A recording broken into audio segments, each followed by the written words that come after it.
ఇదిగో ఒక పాడి నూనె పోసుకోవాలి. ఇదిగో జీలకర్ర వేసుకోవాలి. 2 పచ్చిమిరపకాయలు వేసుకోవాలి.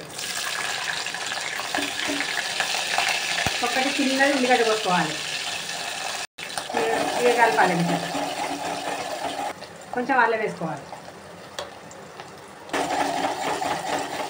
మళ్ళీ పసుపు వేసుకోవాలి. బీరకాయకు 3 ఎగ్గులు అయితే సరిపోతాయి. ఇక మంచిగా గోలింది చూసినా, ఇక మంచిగా గోలింది. కొంచెం పసుపు వేసుకోవాలి.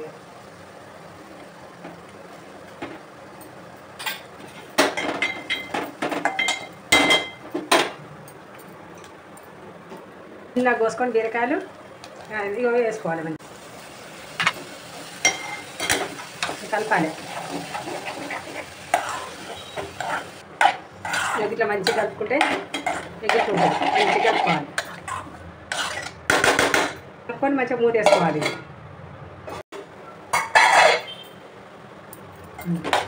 కొంచెం అల్లి తిన్నట్టు అంతా మంచిగా కావాలి.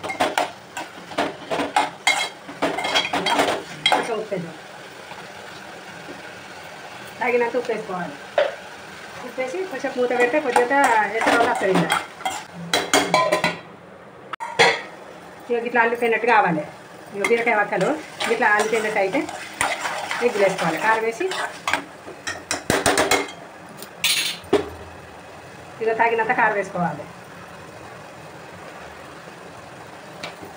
కొంతమంది కారం తింటారు, కొంతమంది సప్ప తింటారు కదా. కానీ సప్ప ఉంటే తీరే ఉంటుంది. కూడా కారమే ఉండాలి.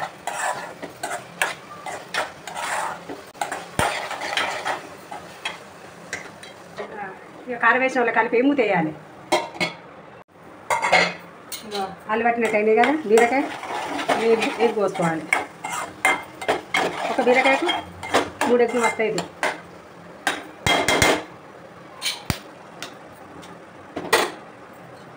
ఇట్లా పక్క పొంటకి ఇట్లా అనుకుంటా ఎగ్ పోసుకోవాలి. ఇట్లా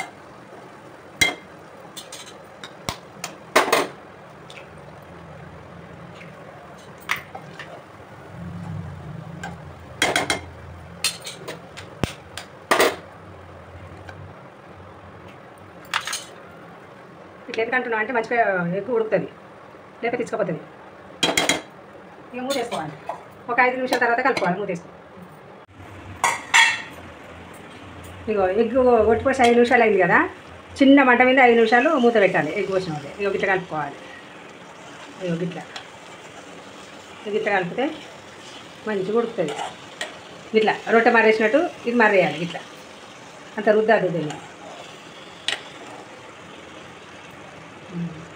కొంచెం టైం పడుతుంది. దీనికి ఎగ్ కర్రీకి బీరకాయ కాబట్టి కొంచెం టైం పడుతుంది. మంచిగా ఉంటుంది కూర. మూత వేసుకోవాలి. ఇంకా గిట్లా వేసి చూడు మంచిగా వేయలేదు. ఎంత మంచిగా ఉడుకుతుంది. మళ్ళీ గిట్లా మారేసుకోవాలి.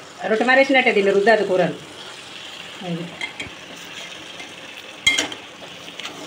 గిట్లా రొట్టె మారేసినట్టు మరేయాలి. రుద్దితే అంత ఇష్టపోయినట్టు మంచిగా ఉంటుంది కూర. టేస్ట్ బాగుంటుంది.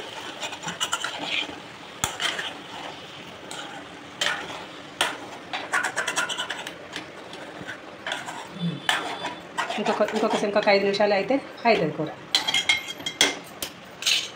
మూత పెట్టాలి. చిన్నగానే ఉండాలి. మంట పెద్దగా ఉండదు, మాడిపోతుంది. కొంచెం మంట పెద్దగా అన్నది. ఇక లాస్ట్కు మంట కొంచెం పెద్దగా అంటే అన్నది నీరు అన్నది పోతుంది.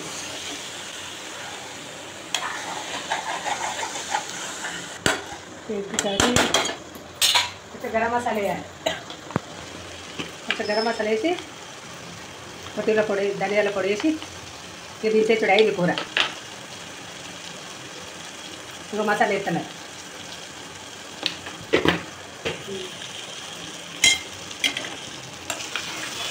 ఇక బీరకాయ ఎగ్ కూర రెడీ. సూపర్ టేస్ట్ ఉంటుంది. ఇది ఒక్కసారి వండుకొని చూస్తే నీకు తింటే నీకే తెలుస్తుంది.